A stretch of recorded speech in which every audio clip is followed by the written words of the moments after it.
One of the first conversations that Carol and I had when we received this diagnosis was how much should we share about it, like publicly?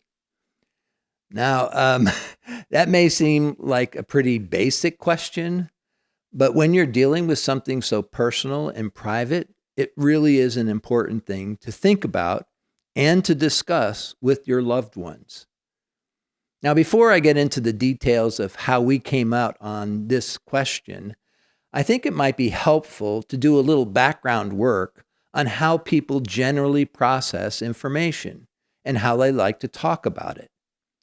Carol and I worked with a lot of couples in their premarital stage, and one of the things that we talked to the couples about was that there are typically two kinds of communicators.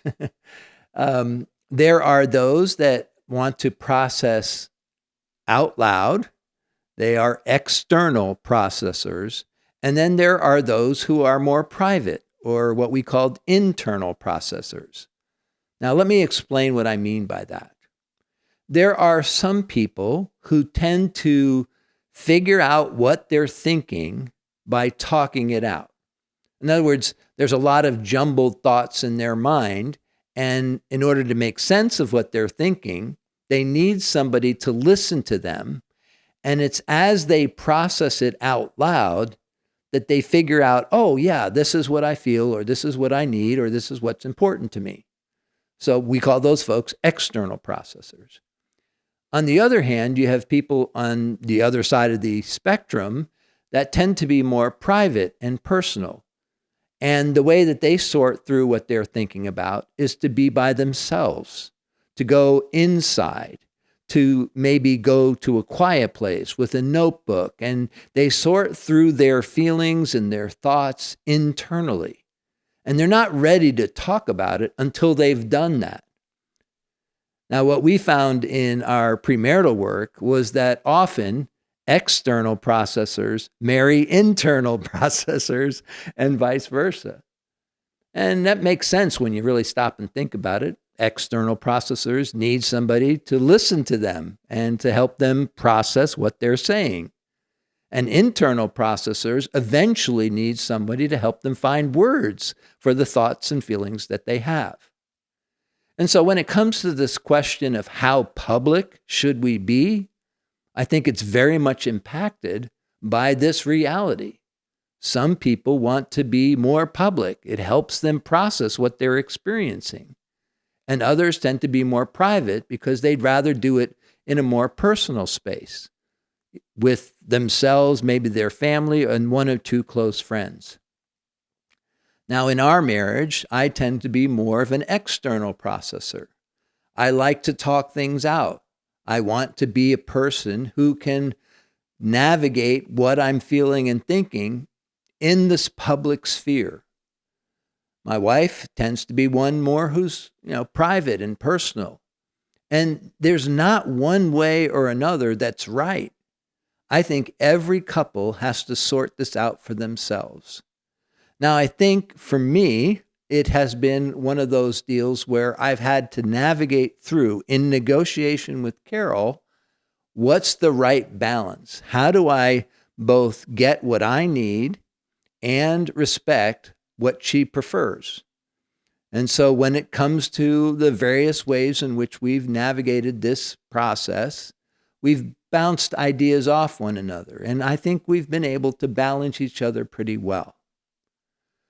One of the things that we concluded was that we decided that because this is quote unquote my cancer, even though she's very active and involved with it, that she would defer to the ways in which I wanted to process this. That if I needed to be a bit more open and a bit more public, then she was going to give me that permission. And part of the reason why I've decided to do so is not only because this is how I prefer to communicate, this is part of how I sort out what I'm thinking and feeling.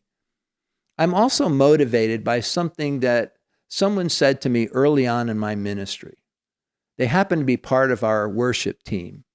And I was just starting as a young pastor, trying to figure out, how vulnerable to be in communication with my messages or in individual conversations. And I was really struggling with, how do you maintain credibility and still be authentic? And one of the things that this worship leader said to me was, she said, I wish that pastors and Christian leaders would be a little bit more open about their journey as they're taking it. In other words, a lot of times what we tend to do in ministry, and I'm sure you've seen this, and maybe you've even done it, is that you walk through a particular experience in private or with a very close community of friends. And then when you share about it with others, you streamline the story. You kind of sanitize what happened. You skip over the parts where you had doubts and fears, and you tend to talk about and the Lord met me here, and this was good, and I felt great, and God was good all the time, And as a result, people who have the difficulty or the hardship or walk through long seasons where God is silent, they feel like, well, there must be something wrong with me, because all the Christian leaders that I respect always talk about how they navigated it with strength and the peace of God was there. And so part of why I felt free and maybe even compelled to be a bit more open about the journey is because I want to follow through on what I was challenged to do so early in my ministry, which is to provide a model or an example of what it looks like to authentically deal with hardship as you're taking it. And one of the beautiful things I've discovered along the way is that when you do so, it helps people have permission to do the same themselves. That they don't have to have it all together. They don't have to have all the right answers. That they can just be real with the season and whatever they're in. And that creates the space for community to do its part. It creates an opportunity for people to minister and encourage. It gives you a chance to be real and not stuff. And all of that is a positive experience for people who are walking through something like this. Now, again, I think every couple and every person has to decide for themselves what they feel comfortable doing. And we can't navigate this without that conversation. But once you have it, be okay with whatever you've decided. I think God will meet you